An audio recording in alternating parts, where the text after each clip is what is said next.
America ने corona virus फैलाने को लेकर चीन को सबक सिखाने की ठान ली है। चीन को अमेरिका ने बड़ा झटका दिया है। ट्रंप प्रशासन ने चीन से अरबों डॉलर के अमेरिकी पेंशन फंड निवेश को वापस लेने का फैसला किया है। इतना ही नहीं, अमेरिका के 9 सीनेटर्स ने अमेरिकी संसद कांग्रेस में कोविड-19 जवाबदेही विधेयक पेश किया है। अगर यह अधिनियम पारित हो जाता है तो ट्रंप चीन पर प्रतिबंधों की बरसात कर सकते हैं। ट्रंप को यह अधिकार मिल जाएगा कि वो चीन को 60 दिनों के भीतर कोरोना पर जांच में सहयोग के लिए बोल सकें। ये जांच खुद अमेरिका करेगा। ट्रंप को यह अधिकार होगा कि वे चीन में चलने वाले बेट बाजारों को बंद करा सकें। अगर चीन आनाकानी करता है तो ट्रंप उनके व्यापार की संपत्ति सीज भी कर सकते हैं। वे वीजा बैन कर सकते हैं, यात्रा पर प्रतिबंध लगा सकते हैं, अमेरिकी कंपनियों को चीन के साथ कारोबार से रोक सकते हैं। इतना ही नहीं, वे चीन की कंपनियों को अमेरिका के स्टॉक एक्सचेंज में रजिस्टर करने से भी मना कर सकते हैं। कोरोना के साथ साथ दोनों के बीच साउथ चाइना सी में भी तनातनी देखी जा रही है। वहीं कोरोना ने अब तक अमेरिका में 83,000 से ज़्यादा जिंदगियां ले ली हैं। कोरोना वायरस के मामलों के लिए अमेरिका सिर्फ चीन को ही जिम्मेदार मान रहा है। डोनाल्ड ट्रंप ने दुनिया भर में कोरोना वायरस को फैलने के मद्देनजर चीन से सारे रिश्ते तोड़ने की धमकी दी है। ट्रंप ने फॉक्स बिजनेस न्यूज को दिए एक साक्षात्कार में कहा है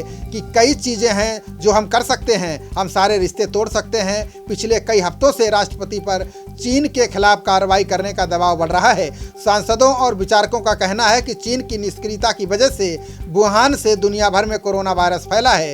एक सवाल के जवाब में ट्रंप ने कहा कि वो चीनी राष्ट्रपति शी जिनपिंग से फिलहाल बात नहीं करना चाहते हैं। हालांकि उनके जिनपिंग से अच्छे रिश्ते हैं। ट्रंप ने कहा कि चीन ने उन्हें निराश किया है। उन्होंने ये भी कहा कि अमेरिका ने चीन से बार बार कहा कि कोरोना वायरस की उत्पत्ति की जांच के लिए अंतर्राष्ट्रीय समुदाय को वुहान की प्रयोगशाला जाने की इजाजत दी जाए, लेकिन उसने इसे मना कर दिया। अमेरिका ने चीन पर यह भी आरोप लगाया है कि उसने इंटेलेक्चुअल प्रॉपर्टी और रिसर्च वर्क की चोरी की है। जब चीन से निवेश वापसी को लेकर सवाल पूछा गया तो ट्रंप ने फॉक्स बिजनेस से बातचीत में कहा कि अरबों डॉलर हाँ मैंने वापस ले लिया है। वहीं जब राष्ट्रपति ट्रंप से पूछा गया कि क्या वो न्यूयॉर्क स्टॉक एक्सचेंज और नेस्डैक में सूचीबद्ध होने की शर्त पूरा करने का दबाव चीनी कंपनियों पर डालेंगे, इस पर उन्होंने कहा कि हम बहुत गंभीरता से देख रहे हैं। ये बेहद हैरान करने वाला है, लेकिन इसके साथ दिक्कत है। वे क्या करने जा रहे हैं? वे अपनी कंपनियों को लंदन या कहीं और लिस्ट करेंगे। आप देखिए, ट्रंप ने आगे कहा कि आपको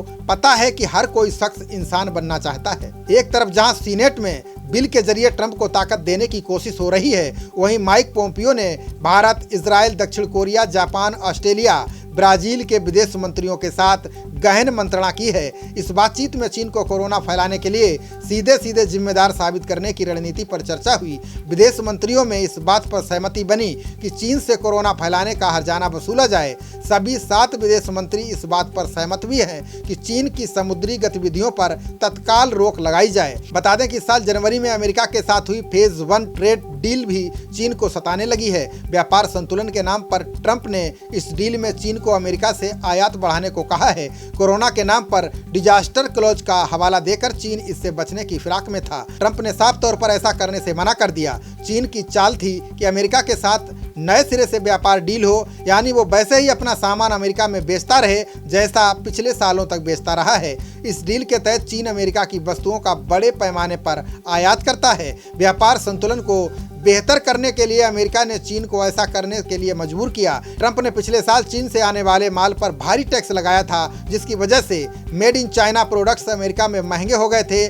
मौजूदा ट्रेड डील की वजह से अमेरिका को काफी फायदा हुआ था। ट्रंप ने सीधे तौर पर चीन को कह दिया है कि व्यापार की बातें अमेरिका की शर्तों के मुताबिक ही जारी रहेंगी। इस बीच चीन ने वुहान की लैब से कोरोना फैलने के आरोपों से साफ इनकार किया है। चीन ने अमेरिकी सांसदों से सबूत मांगा है। चीन अमेरिकी सांसदों के खिलाफ कार्रवाई पर विचार कर रहा है, जिन्होंने सीनेट में कोरोना वायरस से निपटने के मुद्दे पर पेइचिंग के खिलाफ प्रतिबंध का प्रस्ताव पेश किया है। चीन पर काउंटर अटैक करते हुए कांग्रेस के जिम बैंक्स ने कहा कि चीन सरकार उन पर गुस्सा उतार रही है, जिन्होंने कोरोना वायरस को लेकर गलत जानकारी देने के मामले में उन्हें जवाबदेह बनाने की कोशिश की है। खबरों का सिलसिला जारी रहेगा। देखते रहिए जनप्रवाद। नमस्कार।